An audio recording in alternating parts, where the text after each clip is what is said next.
जय हिंद दोस्तों, स्वागत है स्टडी नेक्स्ट 25 यूट्यूब चैनल के एक और शानदार वीडियो में। दोस्तों, आज हम क्लास 12th बायोलॉजी की एक और शानदार टॉपिक का कंप्लीट निपटारा करने वाले हैं। दोस्तों, आज का हमारा टॉपिक है क्लास 12th बायोलॉजी का चैप्टर नंबर 1, जो चैप्टर का नाम है पुष्पी पादपों में लैंगिक जनन। क्या नाम है? पुष्पी पादपों में लैंगिक जनन। दोस्तों, ये चैप्टर अपने आप में एक बहुत ही महत्वपूर्ण चैप्टर है, जो कि क्लास 12th बायोलॉजी के पेपर में बहुत ही ज़्यादा स्कोर में ये इसका क्वेश्चन पूछा जाता है। ठीक है दोस्तों, तो इसी को हम ध्यान में रखते हुए आज ये चैनल पर आपकी तैयारी को और चार कदम आगे बढ़ाते हुए हम इस चैनल को शूट कर रहे हैं। तो दोस्तों, उम्मीद करता हूँ कि आप सब लोग बहुत अच्छे होंगे और अपने तैयारी पर ज़बरदस्त तरीके से लगे होंगे और लगे रहिए भी, क्योंकि अब हम तैयारी आपकी कराना शुरू कर दिए हैं। तो दोस्तों, चलिए आज का हमारा जो पुष्पी पादपों में लैंगिक जनन है, इसका क्वेश्चन नंबर पहला है। इसका क्वेश्चन पहला क्या है, चलिए हम जानते हैं। ठीक है, उम्मीद करता हूँ कि आप यदि चैनल पर पहली बार आए तो चैनल को सब्सक्राइब जरूर करें और बेल आइकन को दबाना ना भूलें और वीडियो को लाइक करें, कमेंट करें। हमारे चैनल का नाम है स्टडी नेक्स्ट 25। ठीक है, यही अपने चैनल का नाम है। इसे सब्सक्राइब करिए, लाइक करिए और ज़्यादा से ज़्यादा शेयर करिए। ठीक है दोस्त, और कमेंट बॉक्स में अपनी राय कुछ न कुछ ज़रूर दीजिए। ठीक है, चलिए अब चलते हैं हम आज के पहले और एक और शानदार क्वेश्चन पर। ठीक, चलिए तो आज का हमारा पहला क्वेश्चन है कि जब एक आवृतबीजी पुष्प के उन अंगों के नाम बताइए जहां नर एवं मादा युग्मकोद्भिद का विकास होता है। क्या है? ऐसे आवृतबीजी पुष्प के अंगों के नाम बताना है जहां से नर एवं मादा युग्मकोद्भिद का विकास होता है। तो चलिए इसका आंसर हम बहुत ही लाजवाब तरीके से जानेंगे। इसका आंसर है नर युग्मकोद्भिद यानी परागण का विकास पुंकेसर के परागकोश में होता है। कहाँ होता है? जो परागण होता है इसका विकास पुंकेसर के परागकोश में होता है। ठीक है ना? युग्मकोद्भिद का क्या कहते हैं? नर में परागण और मादा में भ्रूणकोश। ठीक, चलिए तो नर युग्मकोद्भिद यानी परागण का विकास पुंकेसर के परागकोश में होता है। वही मादा युग्मकोद्भिद यानी भ्रूण कोश का विकास अंडाशय में स्थित बीजांड के बीजांडकाय में होता है। ठीक है, उम्मीद करता हूँ आपको ये क्वेश्चन बहुत अच्छे से समझ में आया होगा। ठीक, चलिए अब चलते हैं हम ऐसे ही नेक्स्ट क्वेश्चन पर। हमारा अगला क्वेश्चन है, सेब को आभासी फल क्यों कहते हैं? क्या कहते हैं? सेब को आभासी फल क्यों कहते हैं?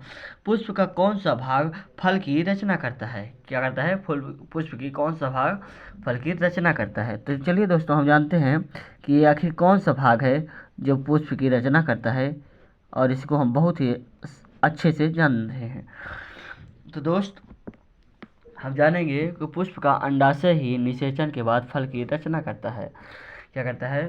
पुष्प का अंडाशय ही निषेचन के बाद फल की रचना करता है।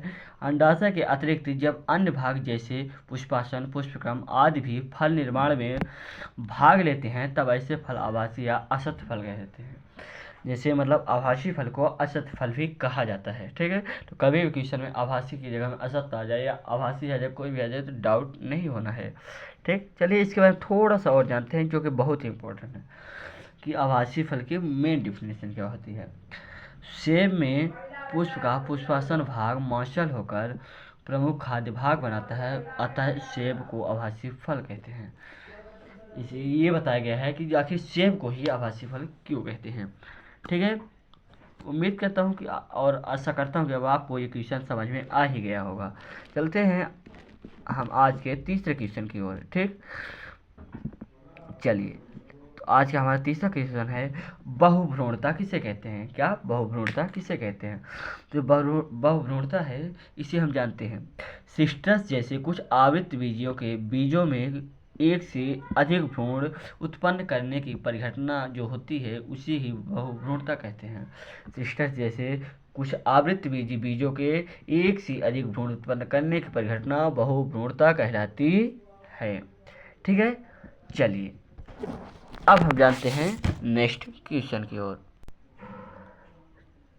चलिए आज हमारा नेक्स्ट क्वेश्चन है कि परागकण भित्ति की रचना में टिप्टिकम की भूमिका क्या होती है, इसकी व्याख्या कीजिए। तो यही लिखा है कि परागकण भित्ति की रचना में टिप्टिकम की भूमिका व्याख्या सहित बताइए, समझाइए, कीजिए। ठीक, तो चलिए हमारा जो इसका आंसर यही है कि टेपिटम परागकणों या लघु बीजाणुधानी की सबसे भीतरी पोषक परत बनाता है। टेपिटम होता है परागकोश या लघु बीजाणुधानी की सबसे भीतरी पोषक परत बनाता है। टेपिटम परागकणों की बाह्य भित्ति पर एक तैलीय परत लगाता है। स्पोरोपोलिन जैसे प्रतिरोधी पदार्थ के निर्माण में भी इसकी प्रमुख भूमिका है। कीट परागित पुष्पों के परागकणों की पोलन कीट का निर्माण भी टेपिटम द्वारा होता है। ठीक है, उम्मीद करता हूँ कि आपको यहाँ तक समझ में आ ही गया होगा। चलिए अब जानते हैं नेक्स्ट क्वेश्चन की ओर।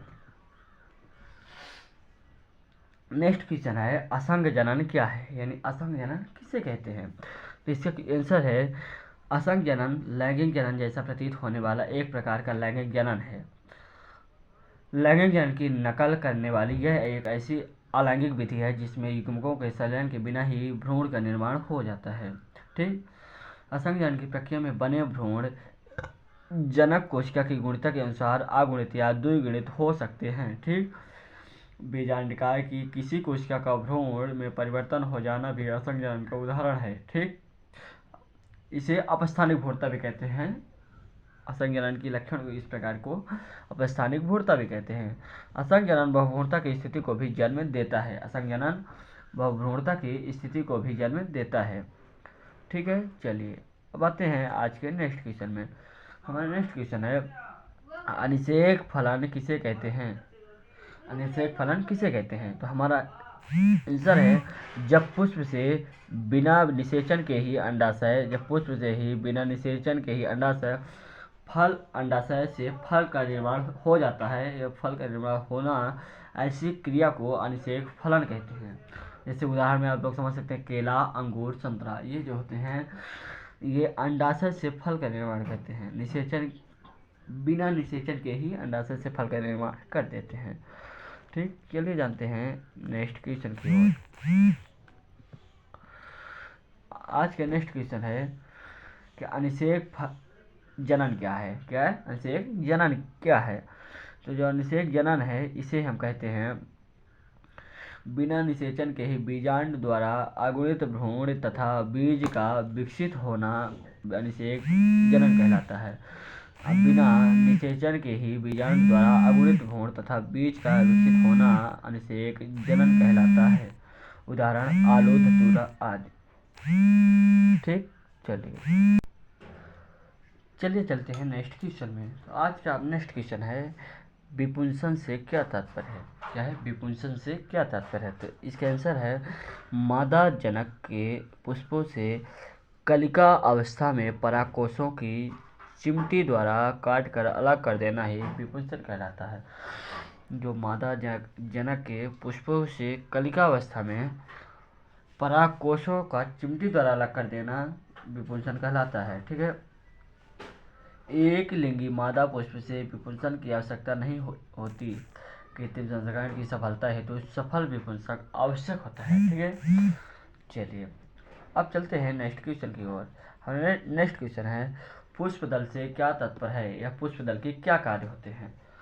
ठीक है, चलिए जानते हैं पुष्पदल के कार्य। पुष्पदल के मुख्यतः दो कार्य होते हैं। कीट को परागण के लिए आकर्षित करना, कलिका अवस्था में जनन अंग की रक्षा करना। ठीक है, चलिए एक बहुत ही छोटा मोटा सवाल है जो 1 से 2 नंबर तक पूछा जाता है। कीट परागित पौधों के नाम लिखिए। इसका पौधा है साल्विया, बोगनवेलिया और डायंथस। ठीक, चलिए आज का लास्ट और अंतिम सवाल। हमारा आज का सवाल है कि त्रिसंलयन क्या है। त्रिसंलयन आवृत्त बीजों द्वारा प्रदर्शित विशिष्ट परिघटना द्वि निषेचन का एक चरण है। क्या है त्रिसंलयन आवृत्त बीजों द्वारा प्रदर्शित विशिष्ट परिघटना द्वि निषेचन का एक चरण है। इस परिघटना में इस परिघटना में 3 अगुणित केंद्रकों का संलयन होता है। 3 अगुणित संलयन का एक केंद्रकों का संलयन होता है, अतः यह त्रिसंलयन कहलाती है। अतः यह त्रिसंलयन कहलाती है। इसे ही हम जानते हैं त्रिसंलयन बीजांड में स्थित भ्रूणकोश में संपन्न होते हैं। त्रिसंलयन बीजांड में भ्रूणकोश त्रिसंलयन बीजांड में भ्रूणकोश में संपन्न होती है। ठीक है दोस्तों, उम्मीद करता हूँ आपको आज का जो ये सेशन है ये बहुत ही अच्छा लगा होगा। तो जो भी आज के इम्पोर्टेंट क्वेश्चन थे इसे पुष्पी पाद पर मिलाएंगे ज्ञान उसे हम आपको करा दिए हैं। ठीक है, अब ऐसे ही हम नेक्स्ट चैप्टर का 1 शॉर्ट वीडियो आपके सामने डालेंगे। ठीक, उसमें आपको करना क्या है कि जो भी हम क्वेश्चन कराएंगे उसे आप बिल्कुल बेझिझक तरीके से कॉपी पे पेन उठाइए और लिख कर उसे पढ़ना शुरू कर दीजिए, क्योंकि आपको हम बहुत सीमित समय के अंदर बहुत अच्छा स्कोर करने का बहुत ही अच्छा ऑप्शन देते हैं।